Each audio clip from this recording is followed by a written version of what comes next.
Morning guys, date ko lang po kayo. Bali pang 2 days ko na po today na naka-admit.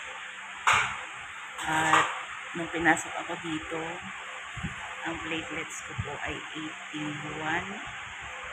Tapos naging 61. Ngayon po mas lumala.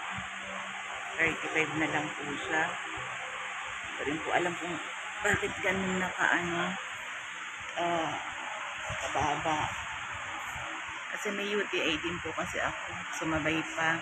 Tapos, ina-antibiotic pa yung sikmura ko kasi na sobrang, parang yung yung sinisikmura ka, parang ganun, parang acid reflux o hindi ko maintindihan kung ano yun. Kaya, nagkasabay-sabay. Kaya siguro din ayun pang umayos ng kasi hindi pa rin po ako nakakain ng maayos. Kaya humingi po sana ako sa inyo ng prayer. Malaking bagay po kasi yun.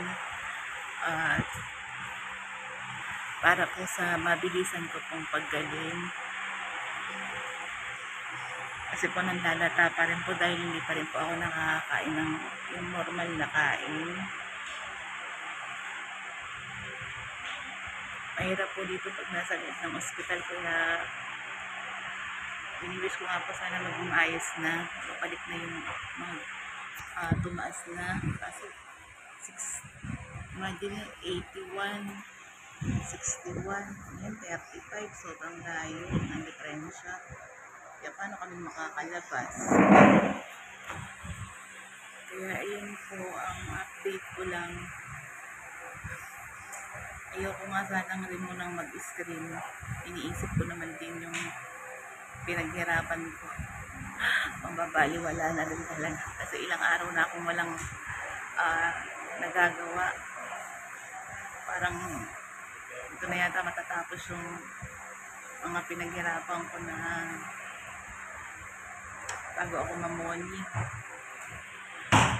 Kaya kaso ganun talaga, ito yung binigay. Kailangan kong tanggapin. At gusto ko lang pong magpasalamat po sa inyong lahat na sumusuporta pa po sa akin, na nagpupunta pa po sa mga live ko at nanonood pa po sa mga videos ko. Thank you so much po. Sis Konyang Lecterni, thank you. Si Mylene, Sis Branda, Sis Branda Requeng, sino po yung mga ibang nakita ko doon. Mahina po kasi ang signal dito kaya hindi rin kaagad-agad nakakaano, at saka naka-data lang po ako dahil wala naman pong free wifi dito kasi public lang naman po yung, honestly po public lang po yung pinuntahan kong ospital. At sa hirap po kasi ng buhay, syempre kailangan natin maging practical, diba? Ayan, at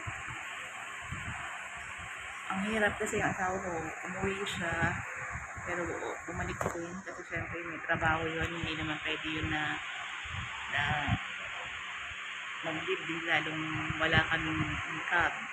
Tapos yung anak ko nandun naman po sa mga kapatid ko, siya naman po yung nag-aasikaso sa kambal ko. Kaya ayan guys, in-update ko lang po kayo. Sana po huwag kayong magsawang supportahan yung mga videos ko para hindi po mabayang WH ko. Maraming po salamat sa inyo. Yung mga nakita ko po na pumasok sa live ko, hindi ko na po kayo maisa-isa, pero after ko po siguro makalabas dito, konting pahinga ulit kasi hindi naman pwedeng magpagod ulit. Talagang hindi rin po kasi biro yung inabot ko bago ako pumasok dito. Talagang sobrang lata ko na kasi akala ko simpleng trangkaso lang. Nagawa ko pang magpahilot kasi akala ko matrangkaso lang. Tapos wala, unti-unti na talagang hindi rin ako nakakain. Talagang latang-lata na ako hanggang sa nagpunta lang ako dito. Ang mahirap kasi guys, kaya hindi pa rin totally umaakyat yung platelets ko. Gawa nang hindi pa rin po talaga ako nakakain ng maayos. Dahil yung sikmura ko nga po ang problema, ginagamot pa, ina-antibiotic pa. Kaya hindi ko na alam kung paano magagamot yung dengue kasi na ina-antibiotic pa yung sa sikmura ko. Yan po. ang nandito ngayon dito sa San Miguel District Hospital. At maraming pong salamat sa inyo dyan na patuloy na sumusuporta, at yung mga nag-play pa po sa mga video ko, salamat na kahit ano ba to, na kahit hindi ako nakakaano sa inyo, eh, tinutulungan niyo ako para hindi mapabayaan yung account ko. Thank you so much po. Kasi sayang naman yung account ko kapag napabayaan. Halos isang linggo na. Ayoko nga sanang mawala yan kasi sayang din. Kaya thank you po sa mga nanonood pa at patuloy pa kung sumusubaybay sa YTC ko. Thank you. At isa lang din po ang hihilingin ko nga po. Humingi po ako sa inyo ng prayers kasi para po sa mabilisan kong paggaling. Kasi ang hirap po talaga pag nasa ospital din.